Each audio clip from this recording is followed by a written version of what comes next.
So hey everybody, today we'll discuss about many more things, okay, which is our current stuff. So CJP's protest to inflation rising in our country and the Spain who's have been the winning country, okay, and yeah, again it's about the Sundarban deltas, Sundari trees, and much more stuffs are there. So stay tuned. Yeah. So just one day before yesterday, I have been continuously using the session of the Hindu analysis. Okay, so don't miss it out, cause guys, you will definitely get much more things with respect of your examinations too. So let's continue. So our very first article of the day, it is about the security meets ecology as BSF moves fence in Sundarban. Actually Sundarban Delta, it's the world's largest delta, comes in between the our countryside. It's lie in West Bengal and eastern side of the West Bengal. It is also the part of the Bangladesh. That so security meets. अब BSF means border security force. ठीक है, ये क्यों यहाँ की ecology को fence करने की कोशिश कर रहे हैं. फेंस करना मतलब होता है किसी चीज़ को, मतलब क्या, कवरेज प्रोवाइड करना. ठीक है. सो just a few months after the border security force explored the curious prospect of releasing snakes and crocodile into the river. Actually what happened, Indo-Bangladesh border, why it's been used, क्योंकि Indo-Bangladesh border के बीच में हमारी जो border security force है ना, BSF हमारी कहाँ पे डिप्लॉयड होती है, मैं आपको बताती हूँ. एक तो हमारे वेस्टर्न साइड में इंडिया पाकिस्तान की बॉर्डर पे, यहाँ पे BSF आपको मिलेगी, एंड ईस्टर्न साइड पे इंडो बांग्लादेश की बॉर्डर पे आपको BSF मिलेगी. अब इंडो तिब्बत का जो बॉर्डर है वहाँ हमारी कौन सी पैरामिलिट्री फोर्स आपको डिप्लॉयड मिलेगी. Guys you will let me know in the comments section. And how many paramilitary forces of our countries are in number currently, you will guys let me know in the comment section. तो होता क्या है, BSF क्या कर रही है, इसके पहले कुछ स्नैक्स और क्रोकोडाइल को जो इंडो बांग्लादेश की बॉर्डर वाली जो बीच में जो रिवर है वहाँ पे छोड़ा. ठीक है. अब बात इकोलॉजी की कर रहे हैं तो सारे फ्लोरा फोना होगा. फ्लोरा में थोड़ा एक्सप्लेन करती हूँ. फ्लोरा मीन्स होता है हमारे plants trees kind of. Wild or fauna जो होता है, फोना मीन्स होता है हमारे जितने भी एनिमल्स होते हैं. ठीक है. तो फ्लोरा से समझ सकते हैं कि फ्लोर पे क्या लगते हैं, हमारे प्लांट ट्रीज लगते हैं, ग्रो करते हैं, और फोना. ठीक है. तो सारा फन वेस्ट हो जाता है अगर एनिमल्स में से लाइक टाइगर, लेपर्ड या जेगुआर कुछ भी हमारे सामने आ जाए. तो फन क्या हो जाता है, एनिमल के डर के हमारे भाग जाता है, गायब हो जाता है. Like that you can learn like this. Okay. So now it has now initiated another controversial feasibility study for a project to safeguard the area. अब एक another problem create हो जाती है. हाउ कोई भी चीज़ होती है तो उसके प्रोज भी होते हैं, कॉन्स भी होता है. ठीक है. तो अब देखते हैं what happened. So BSF is moving installing physical fence along a 90 kilometre stretch of the Sundarban mangrove. Actually Sundarban delta world के लार्जेस्ट डेल्टा है. ठीक है. इसका नाम दिया गया है एक सुंदरी ट्री के नाम पे. ठीक है. सुंदरी ट्री के नाम पे दिया गया है. ये हमारे इंडिया की साइड से West Bengal while east side में, मतलब बांग्लादेश जो है उन दोनों के बीच में लाए करता है. ठीक है. ये हमें बेसिक चीज़ें हैं जो याद रखनी है. तो अभी 90 किलोमीटर स्ट्रेच का कवरेज दिया गया है BSF के through. Habitat to rich flora and fauna. तो फ्लोरा फोना मैंने बता दिया है. Including the iconic tiger that swims in the brackish water. Actually यहाँ पे जो रिवर है वहाँ का जो वाटर है वो ब्रेकिश है, मतलब खारा पानी है. और जो आइकॉनिक टाइगर भी यहाँ पे मतलब विद रिस्पेक्ट ऑफ फोना अगर बात करें तो स्नैक्स क्रोकोडाइल तो छोड़े ही थे. अब ऐसा तो है नहीं कि स्नैक क्रोकोडाइल छोड़ा है तो कोई अनदर एनिमल वहाँ हो नहीं सकता है, उनको कवरेज नहीं दे सकते. इकोलॉजी को मेंटेन करने के लिए it is important to provide coverage to our flora, fauna and everything. Everything could we think with a wide dimension with respect of the 360-degree dimension, not any one particular direction. Okay. So the government has also sanctioned the construction of flood light illuminated fence. तो अब government को क्या लगा कि एक तो physical fences provide कर रहे हैं यहाँ पे, तो ये इजी तो है नहीं, इजी टास्क तो है नहीं यहाँ डिप्लॉय करना to the thick mangrove forest creeks and swamps, क्योंकि जो मैंग्रोव फॉरेस्ट होते हैं ना वो बहुत थिक होते हैं, बहुत मतलब यहाँ पे मैंग्रोव जो फॉरेस्ट है वो कहीं ना कहीं उसकी जो रूट्स है ना वो एक टर्म होता है कुछ न्यूमोट्रोप्स करके, तो क्योंकि जो कोई भी प्लांट है उसकी अगर वो क्या करेगा किसी भी सॉइल को बाइंड करके रखेगा तो वहाँ पे सॉइल इरोजन नहीं होगा। तो बहुत सारी चीज़ें हैं, तो फॉरेस्ट वाला एरिया है, कुछ क्रीक्स हैं, बहुत सारी चीज़ें हैं, तो इसकी वजह से ये करना एक ईजी टास्क नहीं है। ठीक है, the government has also sanction the construction of the flood light illuminated fences. तो गवर्नमेंट सैंक्शन करने का कोशिश कर रही है कि जो फ्लड लाइट कंडीशन या कंस्ट्रक्शन की वजह से जो भी प्रॉब्लम हो सकती है उनको इल्यूमिनेट की जाए, है ना। Flood light illuminated fences are non physical barrier. ठीक है, according to the report Sundarbans जो वाइल्ड लाइफ सेंचुरी है will remain touched by the fencing. अगर फेंसिंग हुई तो सुंदरबन जो वाइल्ड लाइफ सेंचुरी है वो वाला एरिया फेंस हो जाएगा, मतलब वहाँ के जो एनिमल्स हैं वो एक जगह वहीं पे रेस्ट्रिक्ट हो सकते हैं, उनका जो मूवमेंट है वो रुक सकता है और अनदर प्रॉब्लम्स भी हो सकती हैं। सो adding that the structures will not affect the area's biodiversity as it is being envisaged for the banks of the Ichamati rivers in the northern reaches. तो यहाँ पे एक रिवर के बारे में बात की, इचामती रिवर्स, जो कि नर्दर्न रीचेस में है, नर्दर्न मतलब उत्तरी साइड में जो नर्दर्न रीचेस है। ठीक है, देन हमारे अलग अलग आइडियाज़ हैं लाइक दी। यहाँ पे एक प्रोफेसर है कृष्णा राय, इनका व्यू पढ़ते हैं। ठीक है, सो अब professor of the department of the botany, ये बॉटनी के एक प्रोफेसर हैं वेस्ट बंगाल स्टेट यूनिवर्सिटी में। ठीक है, वेस्ट बंगाल कैपिटल कोलकाता। कोलकाता को ब्रिटिशर्स के टाइम पे किस नाम से जाने जाते थे? You will guys let me know in the comment section. ठीक है, नहीं तो मैं ही बता देती हूँ। ये Calcutta as a Calcutta recognise किया जाता था, जो कि आज कोलकाता है, वेस्ट बंगाल की कैपिटल।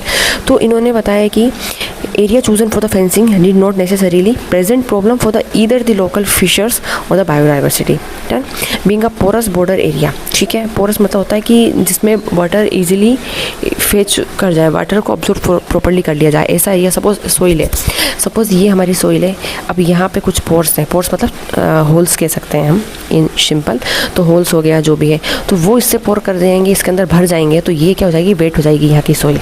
ठीक है, सोइल वेट हो जाएगी, तो ये हमें याद रखना है। ठीक है, तो बाकी कोई फ्रेजिलिटी के बारे में बात की है और बहुत रिस्की है और यहाँ की बायोडाइवर्सिटी को अफेक्ट कर सकती है, तो ये सारी चीज़ें यहाँ पे बात की गई। डन, अब नेक्स्ट आर्टिकल हमारा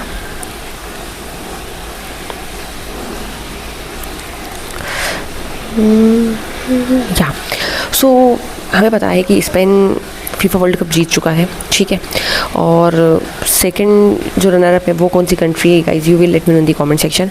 सो Torres the hero as a Spanish player as a hero. Armada sings Argentina.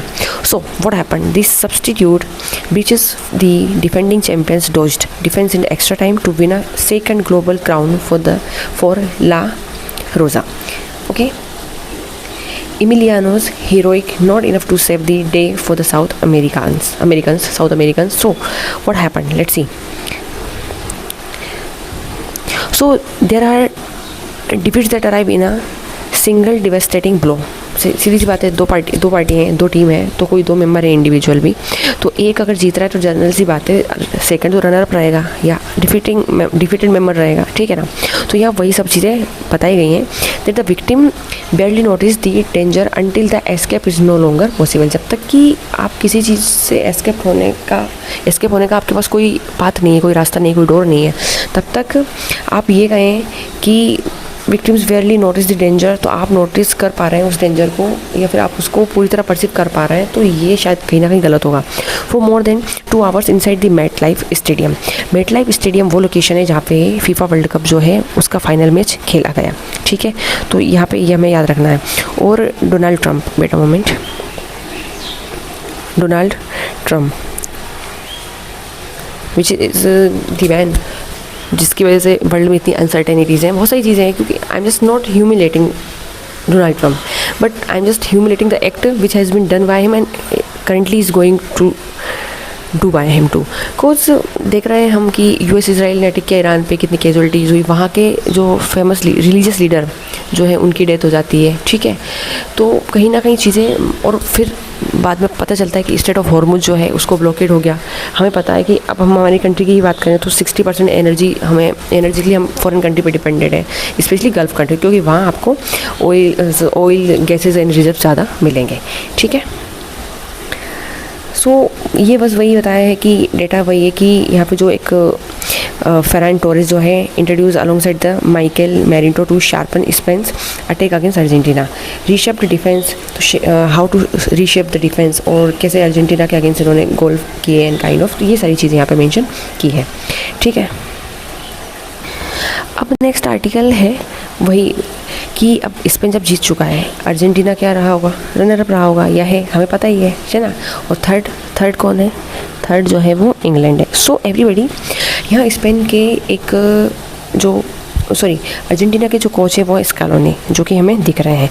तो इन्होंने कहीं ना कहीं स्पेन की जो रीज़न है कि how Spain become a victorious country, तो उसके बारे में बताया है। So let's read about Lionel Scaloni admitted Spain deserve to be crowned the world champion but said he could not have asked for more from his Argentina's player after their 0-1 extra time loss in the World Cup final में Argentina हारती है 0-1 extra time loss. ठीक है, तो याद रखना 0-1 से Argentina हार जाती है फाइनल में। और स्पेन के जो कोच है लायोनेल स्कैलोनी, वो कह रहे हैं कि हाँ, हम जानते हैं कि स्पेन डिजर्व करता है क्राउन को, क्राउन मतलब होता है क्या, ताज को, वर्ल्ड चैम्पियनशिप का ताज जो कि मिल चुका है स्पेन को। तो लेकिन यहाँ ये बोला है कि but he said that he could not have ask for more from his Argentina's player, कि वो खुद अपने अर्जेंटीना के प्लेयर से ये नहीं पूछ सकते, ये पूछ सके कि after that 0-1 extra time loss in the world cup final, मतलब how could you have been defeat us and what could be the reasons of the failure. So these are the things. So अब इनके बारे में बताया कि ये 39 year old है now, तो ये सारा तो it is none of our business to cover up it, but I have been told you that कि स्पेन जो कि winning country FIFA World Cup के बारे में थोड़ा मैं बताती हूँ। तो okay, FIFA World Cup start होता है हमारा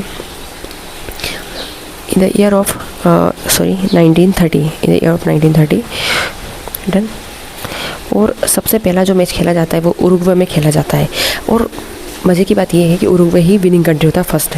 ये 4 ईयर के गैप में प्ले किया जाता है, ये हमें याद रखना है। और अभी जो है इसके पहले का 2020 जो 2 का जो था, ये कतर ने जीता था। ठीक है, कतर के पास ये अवार्ड गया था। तो ये कुछ बेसिक चीज़ें हैं जो हमें याद रखनी चाहिए या रखनी है।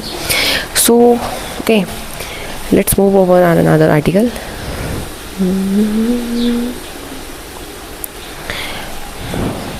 अब थोड़ा वर्ल्ड का देख लेते हैं कि Khalil al Hayya Hamas negotiator in Gaza talks named group chief. So Palestinian group Hamas, Palestinian का एक ग्रुप है Hamas, said on Monday that it had elected Khalil al Hayya. इन्होंने एक लीडर है Khalil al Hayya the group negotiator in the indirect truce talk with Israel. ये indirectly Israel से बात करेंगे। किसकी साइड से, पैलेस्टीन लीड हमास ग्रुप है, इन्होंने इलेक्ट किया है खलील अल हया को। तो ये बात करेंगे indirectly truce talks with Israel is the head of its political bureau. ठीक है, एंड देन क्या इनके बीच में नेगोशिएशन होता है and data would be in front of all of us after some of time. So next, Tehran using Hormuz as leverage. Tehran is Iran's capital. ठीक है, it's Iran's capital. So Tehran using Hormuz as leverage, other nations must step up. Rubio, who is Rubio? US secretary of state Marco Rubio. ये US के secretary है, secretary of state जो है Marco Rubio. इन्होंने कहा है कि Iran is using the state of Hormuz as a leverage. तो ईरान स्टेट ऑफ हॉर्मुज जो है उसको एज अ लेवरेज की तरह यूज़ कर रहा है। Adding that other countries must put presence to protect global shipping. तो अदर कंट्रीज़ को आना चाहिए, उनको जो ग्लोबल हमारा शिपिंग रूट है उसको प्रोटेक्ट करना चाहिए। मतलब मोरलेस रही है कि अदर कंट्रीज़ आएँ, अपना व्यू पुटअप करें, और जो मतलब हमारे कंधे पे एज अ यूएस जो बंदूक चल रही है ना रख के, बार बार हमें ब्लेम ना किया जाता है। That is the main reason. ठीक है, देन इबोला के बारे में, इबोला डेथ टोल्स इन कॉन्गो राइजेस 930। इतने केसेस बढ़ चुके हैं Congo is the country in are African continent. ठीक है, कॉन्गो बेसिन के आसपास की है। यहाँ पे इबोला वायरस जो है सबसे ज़्यादा इसकी जो केसेस बढ़ रहे हैं नंबर में। ठीक है, और डेथ 930 हो चुकी है। तो ये इसमें यहाँ मेंशन किया है, इंक्लूडिंग 36 हेल्थ वर्कर्स भी हैं जिनकी डेथ हुई है and have dead in Congo Ebola outbreak. तो ये हमें याद रखनी है।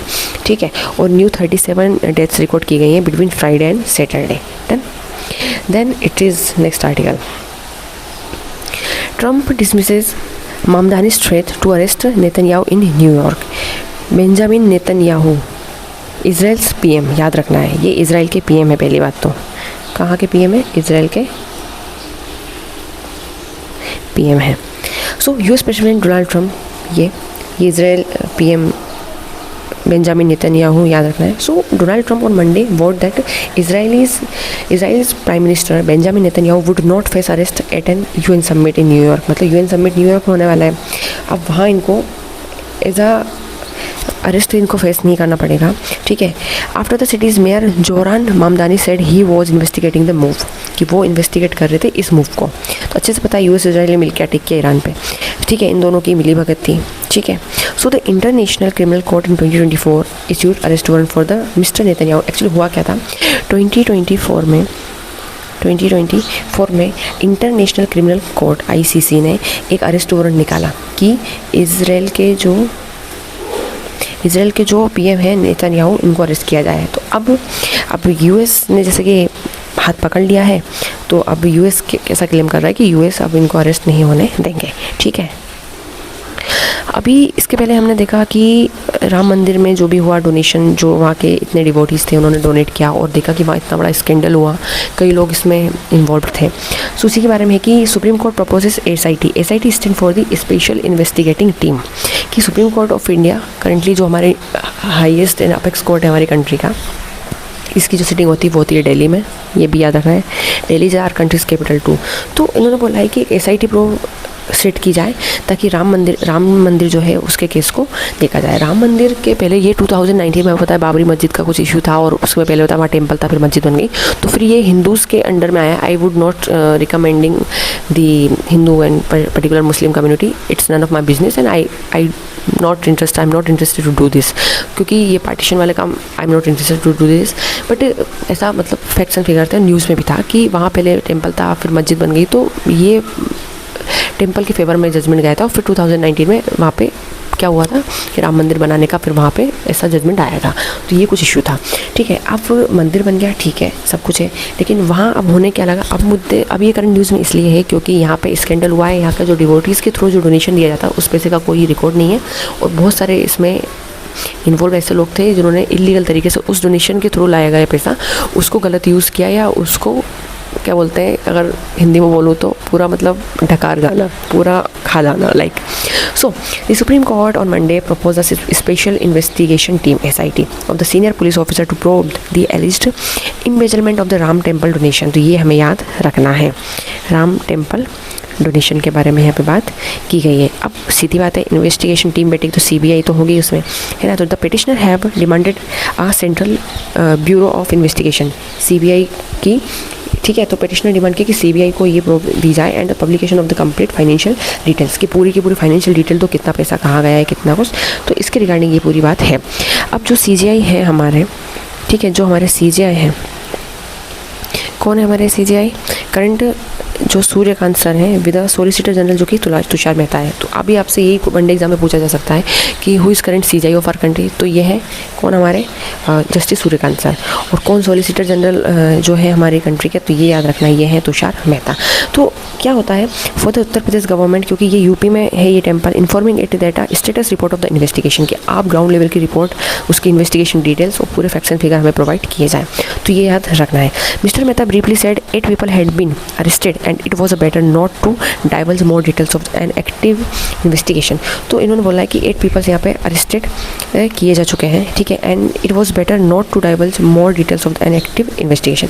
तो कुछ चीज़ें हमें कुछ चीज़ों की सीक्रेसी हमें मेंटेन करनी होती, तो ईच एंड एवरीथिंग, मतलब हर एक चीज़ तो आप पूरा डेटा आपके सामने नहीं पुटअप कर सकते थे, मतलब देखना पड़ेगा किस डायमेंशन में, मतलब 360 डिग्री लेवल पे सोचना पड़ेगा, हर डायमेंशन को कंसिडर करना पड़ेगा। तो यहाँ पे इन्होंने बोला कि 8 people को डिटेन किया है, ये सारा कुछ, ठीक है, पब्लिक डिमांड कर रही है, लेट्स सी कि आगे क्या होता है। अब नेक्स्ट न्यूज़ है हमारी त्रिपुरा से। त्रिपुरा में से न्यूज़ क्या है, एक अनुराग धनखड़, एक्चुअली अनुराग धनखड़ जो कि त्रिपुरा के DGP, आप पिक्चर देख सकते हैं, फाउंड डेड इन्वेस्टिगेशन प्रोसेस। तो ये डेड फाउंड किए गए, इन्वेस्टिगेशन अभी चल रही है। सो त्रिपुराज DG मतलब director general of police. So Anurag Dhankhar was found dead under mysterious circumstances in his office, इनके ही ऑफिस में डेड पाए गए हैं। His body was reportedly found in the washroom adjoining his chamber at the police headquarter in Agartala, ठीक है, around 11:40 AM। तो 11:40 के आसपास की बात है, अगरतला में दिन के समय इनको तो इनकी बॉडी मिली है इनके वॉशरूम में, जो कि इनके चैम्बर से एडजॉइनिंग थी। तो देखते हैं, इन्वेस्टिगेशन टीम यहाँ पे सेट की गई है, ठीक है। बाकी कहाँ हॉस्पिटल पे ले जाया गया। Sources indicate that the mister Dhankhar enter the office bathroom around 11 AM, मतलब 11 सोर्सेज कहते हैं कि 11 बजे गए और 40 मिनट लेट, मतलब इतने टाइम तक क्या हुआ होगा। So and after a prolong absence his staff force open the door only to find him hanging, और देखा कि इनके स्टाफ ने इनको लटका हुआ वहाँ पे फाउंड किया, ठीक है। अब जैसे कि हमारी पार्लियामेंट के 3 सेशन होते हैं, मैंने पहले भी एक्सप्लेन किया है। तीनों सेशन है BMW, done. So budget session, monsoon session, winter session. अब जुलाई है, जुलाई में हमारा चल रहा है our monsoon session, our monsoon session, done. So everybody, यहाँ अब क्या क्या डिस्कशन होगा। कल वाले लेक्चर में मैंने बोला कि पार्लियामेंट का जो है मॉनसून सेशन चलने वाला है या जो भी है ये चल रहा है। सो हम यहाँ डिफरेंट मुद्दे डिस्कस किए जाएंगे। बार बार वही सबसे बड़ा मेन मुद्दा जो कि पॉइंट ऑफ डिस्कशन बना है in to our country and also the world wide level. So it is also the matter of concern that we have to consider the demands of the CJP's parties, and on the another side there is the Sonam Wangchuk's protest and hunger strike, and he's been shifted to the government hospital at the Safdarjung hospital at New Delhi, okay। तो ये सारी चीज़ें। अब paper leak, CJP's protest, union education minister Dharmendra Pradhan से resignation मांगना, तो ये सारी चीज़ें यहाँ पे अब गवर्नमेंट क्या कर रही है, इंट्रोड्यूस कर रही है बिल, लोकसभा में किया टू रेज स्ट्रेंथ ऑफ जजेस इन सुप्रीम कोर्ट। तो ये आर्टिकल तो इसलिए है कि गवर्नमेंट चाह रही है कि जो सुप्रीम कोर्ट के जो जजेस हैं इनकी जो स्ट्रेंथ है, ठीक है, इनकी जो स्ट्रेंथ है वो 38 कर देनी चाहिए। अभी कितनी है, 34 ना, हाँ ये यहाँ पे मेंशन्ड है, you can go through by this. So union government on Monday introduce a bill, Lok Sabha में एक बिल आता है, रिप्लेस करना an ordinance, to replace an ordinance that raised the sanction strength of the जजेस in the Supreme Court from 34 to 38 amid concern over mounting backlogs of the cases. क्योंकि Supreme Court में जो कि apex court है, इसमें बहुत सारे cases का बैकलॉग देखा गया है, इसलिए इसकी डिमांड यहाँ पे है। It seeks to replace the Supreme Court number of judges Amendment Ordinance 2026 promulgated in May to increase the sanction strength of the court from 33 to 37 excluding the Chief Justice of India। तो CJI को तो exclude करके चलेंगे, ये तो जजेस ही है total, ठीक है। सो फिर union law minister Arjun Ram Meghwal introduce the Supreme Court number of जजेस amendment bill amid protest by the opposition member. क्योंकि सीधी बात है, फिर वही who raised slogan over alleged NEET examination के बारे में बात करना, paper leak and claim of the theft of the donation made of the Ram Mandir में, जो अभी मैंने बताया कि वहाँ पे जो डोनेशन का इशू हुआ उन सबको लेके, तो ये सारा मुद्दा यहाँ पे चल रहा है। अब मैं थोड़ा आपको बताती हूँ, कोई भी बिल आता है, सपोज़ कोई बिल आता है, देखो पहले पार्लियामेंट के बारे में बताती हूँ मैं थोड़ा। हमारी पार्लियामेंट के 3 पार्ट होते हैं। Our country's parliament has 3 parts. 1 Lok Sabha, 2 Rajya Sabha, then our president of our country Draupadi Murmu, जो कि करंट में है। अगर कोई भी बिल आता है लोकसभा में तो वो राज्यसभा में जाएगा पास होने के लिए, राज्यसभा में से पास हो गया तो वो प्रेसिडेंट के पास जाएगा और वो बिल कन्वर्ट हो जाएगा हमारा एक्ट में, will converted into the act, ठीक है, will converted into the act. अब अगर वहीं राज्यसभा में कोई बिल लाया गया और लोकसभा में जाएगा, पास होने के बाद लोकसभा से पास हो जाएगा तो वो प्रेसिडेंट के पास जाएगा, फिर ये बिल वापस से एक्ट बन जाएगा। तो ये हमारी प्रोसेस होती है कि कैसे कोई बिल लाया जाता है, उस पर डिबेट एंड डिस्कशन होता है, सभी मिनिस्टर्स अपने अपने पॉइंट ऑफ व्यू रखते हैं, अपोजिशन पार्टीज़ रहती हैं अलग अलग पार्टी से, तो फिर वो अपोज करने का कोशिश करती हैं, फिर उसके बाद फिर मेजोरिटी ऑफ नंबर देखे जाते हैं, कितने लोग फेवर में कितने नहीं है, तो फिर इसको पास कर दिया जाता है, ठीक है। सो नेक्स्ट है, अब नेक्स्ट हाउस की बात करते हैं, Rajya Sabha adjourn 6 times as opposition party 6 action in paper leak case. तो राज्यसभा ने यहाँ पे अर्जन करने की कोशिश की है 6 time as opposition party seek action in paper leak case, क्योंकि राज्यसभा में जो ओपोजिशन पार्टी बैठी हुई है, लोकसभा में भी ओपोजिशन पार्टीज़ है के लीडर्स हैं, राज्यसभा में भी होंगे डेफिनेटली, क्योंकि दोनों हाउस हैं, urging part of our India's parliament, ठीक है। तो यहाँ पर 6 time as opposition party seek 6 time जो है ओपोजिशन पार्टी मांग चुकी है कि पेपर लीक के केसेस के बारे में हमें डेटा फैक्ट्स एंड फिगर दो। सो वही नीट पेपर, चलो नीट के बारे में थोड़ा बता देती हूँ, है ना। सो नीट एक क्या है, राज्यसभा वॉज अर्जन 6 time on Monday with opposition demanding action against those guilty in the national eligibility cum entrance test. तो नीट होता है फॉर व्हाट, ये मेडिकल स्टूडेंट के लिए सबसे ज़्यादा इंपॉर्टेंट होता है। The people who want to become a doctor kind of, and also want to serve our societies kind of. So every individual has different opinion. तो इसके पेपर लीक हुए, फिर नंबर्स ऑफ सुसाइड केसेस बाहर आए, फिर ठीक है, फिर इसी के रिगार्डिंग फिर CJP पार्टी आती है हमारी। CJP पार्टी में फिर सोनम वांगचुक जो कि एक लद्दाख के एक्टिविस्ट हैं, जो कि लद्दाख को 6 शेड्यूल में डाल दें, ऐसा इनकी डिमांड रही है गवर्नमेंट से, तो वो भी आए प्रोटेस्ट में, और अभी वो हंगर स्ट्राइक पे थे, और अभी उनकी हालत इतनी डिटेरियोरेट हुई है कि उनको शिफ्ट करना पड़ा। तो बार बार तो क्या होता है, जब कोई रूलिंग पार्टी होती है तो अपोजिशन पार्टी क्या करते हैं, उस मुद्दे को ज़्यादा रेस करने की कोशिश करते हैं। मतलब सीधी बात है, लीडर्स को हम क्यों, कोई भी लीडर को इलेक्ट क्यों किया जाता है, ताकि वो जनता के मुद्दों को सुन पाए, उनको प्रॉब्लम को सॉल्व कर पाए, बहुत सारी चीज़ें होती हैं, है ना। देन हमारा next article, Iran in a full scale war. Iran का दिमाग ख़राब हो चुका है, क्योंकि सीधी बात है, कोई आपको इतना परेशान करे, एक लेवल तक इंसान का टॉलरेंस लेवल होता है। So says Pezeshkian as US strike go on. So Iran is fighting full scale war, ठीक है, दिख रहा है, with the US president, okay, Masoud Pezeshkian said on Monday, as Washington expanded, Washington is the US's capital, याद रखना है, expanded its strikes across the Islamic Republic including a city hosting a nuclear power plant। सबसे ज़्यादा US से attack कर रहा है जहाँ पे ईरान के ये न्यूक्लियर बेसेस हैं, तो वही सारी चीज़ें हैं। अब आपको सपोज़ हमारी कोई न्यूक्लियर पावर या जो हमारे मेन एरियाज़ पे अगर कोई फोकस करेगा, अटैक करेगा, तो हम वीक हो जाएंगे, तो फिर हम सामने वाले को कितने अच्छे से रिटेलिएट नहीं कर पाएंगे, क्योंकि हमारे पास अगर आर्म्स नहीं है, एम्यूनिशन नहीं है, तो how could we attack over our enemies, we couldn't, है ना।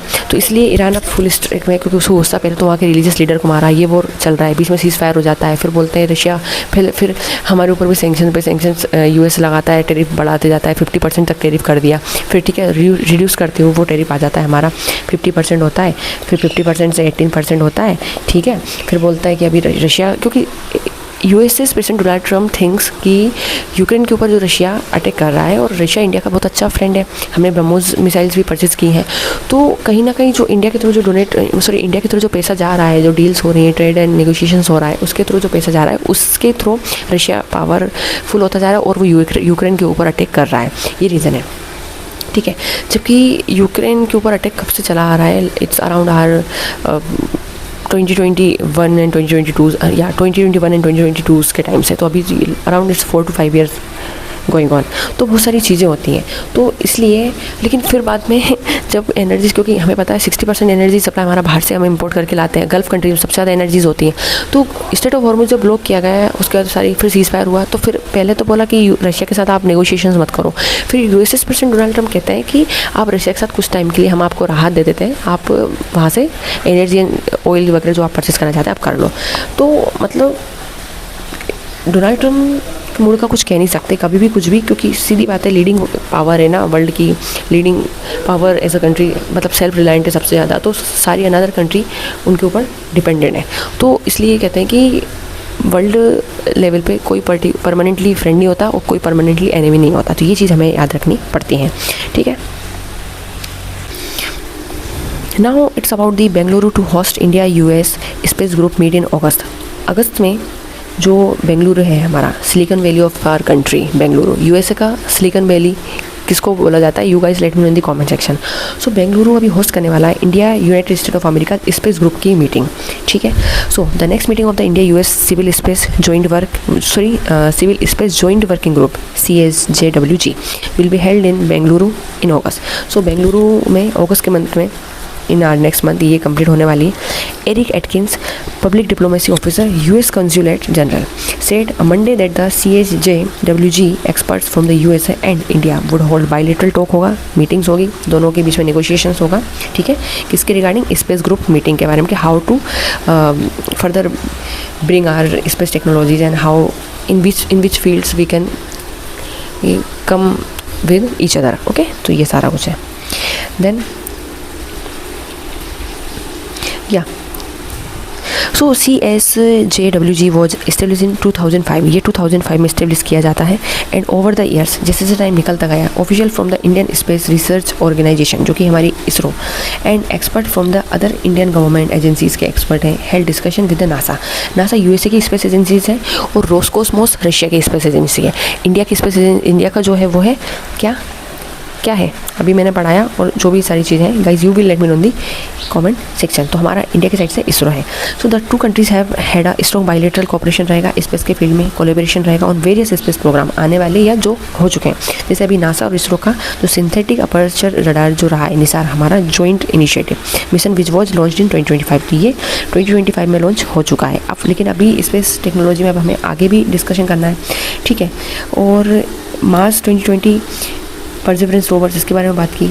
सो Perseverance rover has had a phenomenal run. Its prime mission was designed for about 3 Earth years, which it has exceeded. Its primary objective is to collect samples that could hold the signs of the past life on Mars, and it has done that successfully, doctor Mohan said. तो ये सारे negotiation होने वाले हैं, ठीक है। और निसार जो कि नासा और इसरो ने मिलकर किया एक स्पेस एजेंसी, मतलब जो हमारा मिशन था वो 2025, तो ये अभी कंप्लीट हो चुका है, ठीक है। लेकिन फर्दर क्या क्या रह सकते हैं उनके बारे में बात यहाँ की है। हमारा next article, court orders release of the accused in Nitin Raj case. Nitin Raj case के अक्यूज को छोड़ने की बात यहाँ पे की है।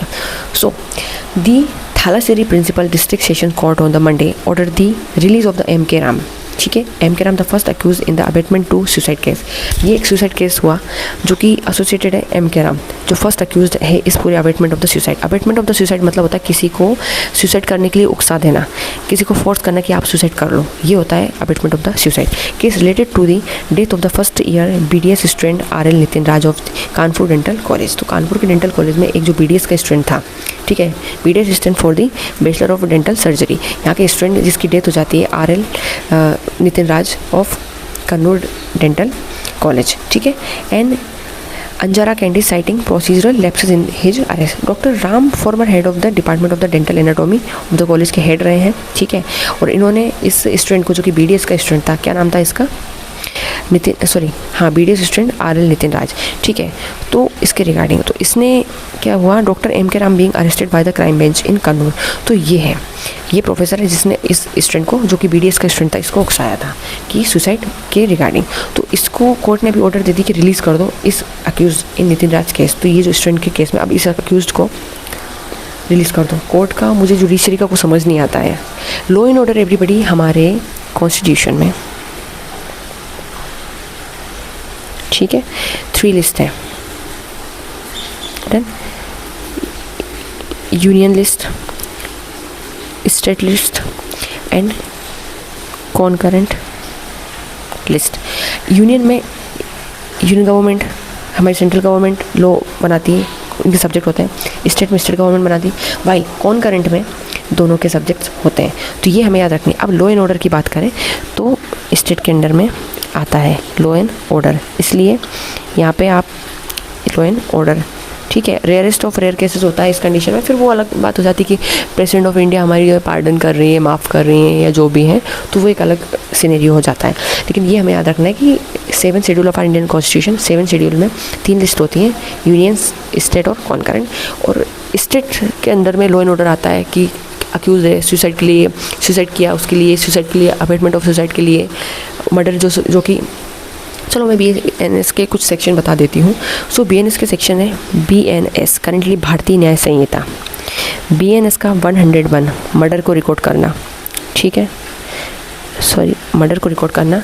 103 के अंडर में मर्डर के लिए पनिशमेंट देना, ठीक है, मर्डर के लिए पनिशमेंट देना। BNS का 78 किसी को चेस करना, ठीक है, किसी को स्टॉक करना, इसके रिगार्डिंग लगता है, ठीक है। और जो क्रिमिनल कॉन्स्पिरेंसी किसी के खिलाफ साजिश रचना, उसके लिए सेक्शन BNS का 61 होता है, ठीक है। ये हमें कुछ सेक्शन से याद रखना है अच्छे से। और भी कुछ सेक्शंस हैं, I will discuss in our next session. So for then as a Indian citizen, as aware citizen of our country, so हमें थोड़े बहुत BNS सेक्शंस ये तो आना ही चाहिए, सो दैट हम हमारे राइट्स को प्रोटेक्ट कर पाएँ, अपने आप को प्रोटेक्ट कर पाएँ, अपने राइट्स के लिए लड़ पाएँ। हमें हमारे फंडामेंटल राइट पता होना चाहिए, हमारी बेसिक, हमारी प्रीएम्बल, हमारी DPSP क्या क्या डिस्कशंस हैं, DPSP का मतलब थोड़ा लॉ एंड ऑर्डर हमें भी आना चाहिए, यही आज की डिमांड है। ओके, हाँ, नेक्स्ट केस है हमारा केरला से, double murder case, convict sentence to death. ठीक है, ये इंडिविजुअल है। रेयरेस्ट ऑफ रेयर केस क्या होता है guys, you will let me know in the comment section, क्योंकि अभी ये यहाँ पे यही है। चलो ये पढ़ते हैं, इससे क्लियर हो जाएगा। पलक्कड़ एक लोकेशन है केरला में। Palakkad court says the case in rarest of rare case and convict remains a threat to the society. जब कोई इंडिविजुअल इस लेवल पे क्राइम कर दे कि वो मतलब ह्यूमैनिटी के अगेंस्ट हो जाता है, कि कोई उसके रिगार्डिंग कोई even nobody can think about that. ठीक है, in those particular situation it could call like the rarest of rare case and convict अगर खुला है तो वो सोसाइटी के अदर पीपल के लिए थ्रेट हो सकता है, citing that he had killed a relative of the victims before it. ठीक है, and direct state to pay 20 lakh to the victims children. तो अभी यहाँ पे डायरेक्ट क्या है स्टेट को, स्टेट मीन्स यहाँ पे government, to pay 20 lakh to the victims children. तो ठीक है, 20 लाख अभी देना होगा, ये हमें याद रखना है। And let's see, so additional district court जो सेशन है court for Palakkad Monday sentence दिया है छेंतामारा। ये Chenthamara being transfer from a court in Palakkad. तो पलक्कड़ जो है अभी इसको क्या कर दिया गया है, ट्रांसफ़र कर दिया गया है कोर्ट जो है पलक्कड़ वहाँ से। तो यहाँ पे कुछ केस है, you can go through by this. ये जो हमारे क्या है, ये वाले जो है ना BNS सेक्शंस, ये इंपॉर्टेंट हो जाते हैं। 103 अभी बताया मर्डर के लिए, एंड 126 इसकी बात करता है, उसके बारे में पढ़ना है। ये यहाँ पूरा डिटेल है। ठीक है, if you are interested to go through in deep, but ये नहीं पूछेंगे, हाँ ये नहीं पूछेंगे बस ये रेयरेस्ट ऑफ रेयर केस क्या होता है, ये टर्मिनोलॉजी आपसे पूछ रहे हैं। BNS के कौन से सेक्शन का क्या मीन होता है ये आपसे पूछ रहे, तो ये इंपॉर्टेंट हो जाता है। ठीक है, नेक्स्ट है हमारा UCC। Everybody UCC stand for the uniform civil code. ठीक है, ये हमारे DPSP part 4 of Indian constitution आता है। मतलब अगर किसी के DPSP के अंडर जो आर्टिकल्स है, सपोज दैट भोलाराम के DPSP जो है, मतलब DPSP में जो जो चीज़ें मेंशन है वो वायलेट होती है, तो क्या भोलाराम जस्टिस के लिए सुप्रीम कोर्ट हाई कोर्ट जा सकता है कि मेरे ये वायलेट हो गए? नहीं जा सकता सुप्रीम कोर्ट। वाइल अगर फंडामेंटल राइट के अंडर जो आर्टिकल है, ये जो जो चीज़ें फंडामेंटल राइट में बताइए कि ये आपके फंडामेंटल राइट है, अगर ये वायलेट होंगे तो सुप्रीम कोर्ट हाई कोर्ट हम जा सकते हैं। ठीक है, अब UCC जैसे कि यूनिफॉर्म सिविल कोड है, ये under article 44 of Indian constitution DPSP के अंडर में आता है पार्ट 4। ठीक है, तो यहाँ होता क्या है, UCC का मतलब ये होता है कि सबसे पहला जो स्टेट है हमारा आफ्टर इंडिपेंडेंस उत्तराखंड बनता है, जहाँ पे यूनिफॉर्म सिविल कोड मतलब UCC अप्लाई हो गया। अभी MP के बारे में यही है कि MP भी जो है इसके बारे में इसको कंसिडर करने का बोला। UCC bill in MP। ठीक है, Madhya Pradesh house approval over land deals link to the CM। So Madhya Pradesh government on Monday introduce the draft uniform civil code. कौन सा है? Uniform civil code. बेटा मोमेंट, यूनिफॉर्म सिविल कोड को ड्राफ्ट करना, uniform civil code जो bill है उसको draft करने का। Prohibiting polygamy and mandating the registration of the marriage. मतलब पॉलीगेमी मतलब होता है जब कोई एक इंडिविजुअल इंसान बहुत सारी शादी कर लेता है तो उसको रोकना है, और मैंडेट कर दे कि registration of the marriage and diverse. आप अगर मैरिज कर रहे हो, डाइवर्स ले रहे हो, तो आपको रजिस्टर करना होगा फॉर ऑल फेथ, सभी के लिए। मैंने बोला UCC का मतलब होता है no matter you are from the Hindu community, Christian, Jain, Parsis, Muslims, no matter, but the law would be the same for each and every community. तो ये बात यहाँ पे की गई है, तो अच्छी बात है, अच्छा इनिशिएटिव है, यहाँ पर डिस्क्रिमिनेशन नहीं होगा। ठीक है, देन नेक्स्ट आर्टिकल है कि DMK के जो MLA हैं arrested for remarks against Tamil Nadu के CM। कुछ रिमार्क्स थी तमिलनाडु के CM के अगेंस्ट। करंट कौन है? जस्टिस थालापति विजय, जो कि अर्लियर एक एक्टर भी रह चुके हैं। बोल रहे हैं कि इन्होंने मतलब बहुत सारे रिफॉर्म किए एजुकेशन के रिगार्डिंग। इसरो के पहले जो साइंटिस्ट रहे हैं उनको एजुकेशन मिनिस्टर बना दिया। कितनी बड़ी बात हो सकती है। इसरो के साइंटिस्ट किस लेवल पे ट्रेमेंडस माइंड होगा उस इंडिविजुअल का जो कि साइंटिस्ट रह चुके हैं, और अब वो एजुकेशन मिनिस्टर। और सीधी बात है, हमारे साउथ इंडिया का तो एजुकेशन सिस्टम पहले से इतना बूस्ट है, और एक अच्छा इनिशिएटिव है। एंड जो कि करेंटली अभी CM है थालापति विजय, अच्छे इनिशिएटिव लेके आ रहे हैं। एजुकेशन जो कि एक फंडामेंटल राइट है एवरीबडी, अंडर आर्टिकल 21A के अंडर में आता है, ये हमें याद रखना है। ठीक है, ये कंपलसरी है। और RTE जो होता है राइट टू एजुकेशन, जो कि हमारा 6 to 14 ईयर चिल्ड्रन की बात करते हैं, ये 2009 में हमारा आया था। अगर कोई डिसेबल चाइल्ड है तो 6 to 18 ईयर तक उसको फ्री एजुकेशन प्रोवाइड की जाएगी। तो ये हमारी एक्स्ट्रा इन्फॉर्मेशन हो जाती है जो मैंने आपको कॉन्स्टिट्यूशनल एंगल बता दिए हैं। ठीक है, सो अब अपोजिशन लीडर, चाहे वो कांग्रेस से राहुल गांधी हो, चाहे आम आदमी पार्टी से अरविंद केजरीवाल हो, चाहे TMC से ममता मैडम हो, सो सभी अपोजिशन लीडर अभी CJP जो कॉकरोच जनता पार्टी है उसका जो कि फाउंडर अभिजीत दीप के और सोनम वांगचुक का हनुमानगढ़ स्ट्राइक चला था, और जो कि गीतांजलि वांगचुक के सोनम वांगचुक की वाइफ, उन्होंने भी मतलब शिफ्टिंग की बात की है, बहुत सारी चीज़ें, मतलब वो गवर्नमेंट के सिस्टम से के जो डिसीजन उनसे सेटिस्फाई नहीं है, तो प्रोटेस्ट चल रहा है। ये आर्टिकल कि आम आदमी पार्टी ने हिट किया है बीजेपी, क्योंकि बीजेपी रूलिंग गवर्नमेंट है और ये लोग डिमांड कर रहे हैं कि यूनियन एजुकेशन मिनिस्टर धर्मेंद्र प्रधान उनका रेजिग्नेशन दे दो, ठीक है, या फिर ऐसी कुछ मतलब हमारी जो डिमांड है उनको आप पूरी तरह फुलफिल कर दो। तो अब आम आदमी पार्टी यहाँ बीजेपी को अक्यूज़ कर रही है, मतलब कि एलिगेशन लगा रही है कि और the police action on the protesting student, कि आपको जो स्टूडेंट जो सीजेपी के रिगार्डिंग है ना, उनके ओवर आपको प्रोटेस्ट नहीं करना है। फिर ये अगेन वही article, police deny intrusive surveillance of CJP started Jantar Mantar, तो ये हमारी पुलिस की मार्च को आप देख सकते हैं, पुलिस पर्सनल्स हैं यहाँ पे। तो अगेन एंड अगेन वही सारी चीज़ें यहाँ पे मेंशन की गई हैं। वापस वही several hurt in crackdown on CJP parliament march, क्योंकि सीजेपी अब जंतर मंतर से पार्लियामेंट पे, क्योंकि जो मानसून सेशन शुरू हो चुका है तो वहाँ अपनी आपको और देखा कितना ज़्यादा वहाँ पर देखा कि बहुत ज़्यादा वहाँ पे क्या हो गया कि लोग क्या कहें, ये देखो ना फायरिंग वायरिंग ये सारी बहुत सारे केसेस हुए। इसको hospitalise with fracture head and eye injuries हुई है बहुत सारे लोगों को। As a police resort to baton charge during the protest, 70 protester detained कर लिए गए हैं। ऐसे police BJP leader meet Nadda, ठीक है, जब सीजेपी के लीडर मिले जेपी नड्डा से, डिमांड प्रधान आउस्टर, सीधी बात है, निकाल दो किसको, यूनियन एजुकेशन मिनिस्टर धर्मेंद्र प्रधान को, ठीक है। देन एक और न्यूज़ है हमारी, इसमें 4 इंडियन सी फेरर्स हैं किल्ड नियर ओडिशा, ठीक है। तो 4 इंडियन सी फेरर्स जो है were killed and 4 have been killed and 1 was critically injured in an attack on a merchant vessel near the Ukrainian port. ये ओडिशा जो है Ukraine का एक पोर्ट है यहाँ पे। तो मिनिस्ट्री ऑफ एक्सटर्नल अफेयर्स यहाँ पे हमारे जो एस जयशंकर साहब उन्होंने यहाँ पे अप्रोच किया है ना, जिस कंट्री के रिगार्डिंग ये बात चल रही है, तो उसके बारे में बात की है कि इनको जब यूक्रेन के पोर्ट ऑफ ओडेसा के नियर इनको जब मार दिया गया 4 इंडिया के सी फेरर, ठीक है, और एक यहाँ पे क्रिटिकली इंजर्ड भी था, मतलब टोटल 5 थे। तो फॉरेन कंट्री के रिगार्डिंग अगर हमारे कोई सिटीजन वहाँ पे किसी की डेथ हो जाती है या कोई प्रोटेस्ट हो जाता है या कुछ मतलब कुछ सैंक्शंस लग जाते हैं हमारे इंडियन सिटीजन के आगे या किसी भी कंट्री के, तो वहाँ के मिनिस्ट्री ऑफ एक्सटर्नल अफेयर्स वहाँ पे इन मुद्दों को डील करते हैं। So everyone, it was from our today's article, I am just topping, so you guys got this information in depth. For more update, stay tuned with me. Thank you so much.